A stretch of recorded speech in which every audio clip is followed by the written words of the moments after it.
Hi guys. सो मैं आजकल दिन रात काम कर रहा हूँ, सीख रहा हूँ, कुछ पढ़ रहा हूँ। सो अभी इस टाइम पे मैं अराउंड काम कर रहा हूँ ओपन सोर्स एलएलएम पे। कैसे फाइन ट्यून करना है, कौन से स्पेक्स लगेंगे, कौन सा कॉन्फ़िगरेशन उसके लिए बेटर है, right? So on those thing I been working on and got to learn so many things.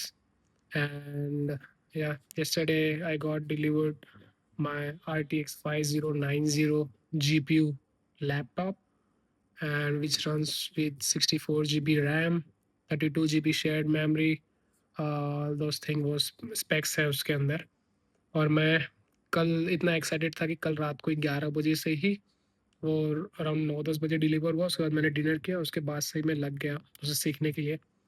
सुबह 5 बजे तक मैंने उस पर जोर शोर मचाए, अपने प्री रिक्विजिट सब डाउनलोड किए, और फिर थोड़ा बहुत एल स्टूडियो डाउनलोड करके उससे मैंने रन करके देखा। तो स्टार्टिंग में वो चल नहीं रहा था क्योंकि अंडर पावर था, परफॉर्मेंस के रिलेटेड मुझे मालूम नहीं था। तो मैंने उसे सर्च किया, उसे समझा कैसे हम उसे अप टू फुल एक्सटेंड उसे हम यूज़ कर सकते हैं परफॉर्मेंस वाइज। सो मैं उसके बारे में देखने लगा। अब इसके बाद क्या होता है, मैं मॉर्निंग में उठता हूँ, और आज सुबह 9 बजे उठ गया, और 9 बजे के बाद से मैंने ब्रेकफास्ट किया और नहाया। फिर उसके बाद मैं लैपटॉप लेके बैठ गया। टाइम हो रहा है 6 बज गया है, एंड इट्स 5 जुलाई। अराउंड 6 बज रहा है। मैं लगातार इस पर कुछ ना कुछ कर रहा हूँ, और अपने कुछ इंटरनल प्रोजेक्ट्स पे मैं उस पर काम कर रहा हूँ। कंप्लीट शिफ्ट कर रहा हूँ क्लाउड, हाइकू और सोनेट को रिप्लेस करने के लिए मैं देख रहा हूँ। तो जितना भी हो सकता है मैं शेयर करूँगा। सो फिलहाल के लिए मैंने जो स्टार्टिंग में ओपन सोर्स मॉडल स्टार्ट किया है, जो एनवीडिया GPU 5090 के अराउंड कंपैटिबल है, और मेरे पास जो मशीन है वो है डेल एलियनवेयर 16 इंच और एरिया 51।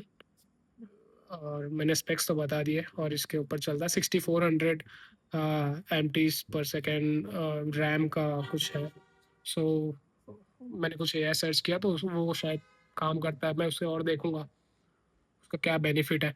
और फिर इस तरीके से मैंने डिसाइड किया कि मुझे क्वेन 3 का जो 8 बिलियन वाला पैरामीटर मॉडल है उसे यूज़ करना चाहिए। Even though my machine is capable to run Qwen 32 billion model, but still I want to do fine tuning on 8 billion first. और कुछ मेरे इंटरनल कंपटीशन है, माइनिंग है, उसे मैं करूँगा, और उसे अपने यूज़ केस के रिलेटेड फाइन ट्यून करूँगा। देखते हैं। और कैसे हम वेब सर्च भी उससे टूल में इंटीग्रेट कर सकता है। नॉट श्योर कैसे ओपन सोर्स एलएलएम में करता है, मैं वो फिगर आउट कर रहा हूँ। Though I started using SERP API जो ब्राइट डेटा प्रोवाइड करता है। Go and check out public. या और भी इंफॉर्मेशन के लिए जुड़े रहिए। चैनल पे मैं फूड एंड टेक के रिलेटेड डालते रहता हूँ, but now it's time to shift into some more technical thing. So आज तो टेक्निकली कुछ दिखा नहीं पाऊंगा, but this is just overview what I am currently doing. So I'll be sharing furthermore. Stay tuned, guys.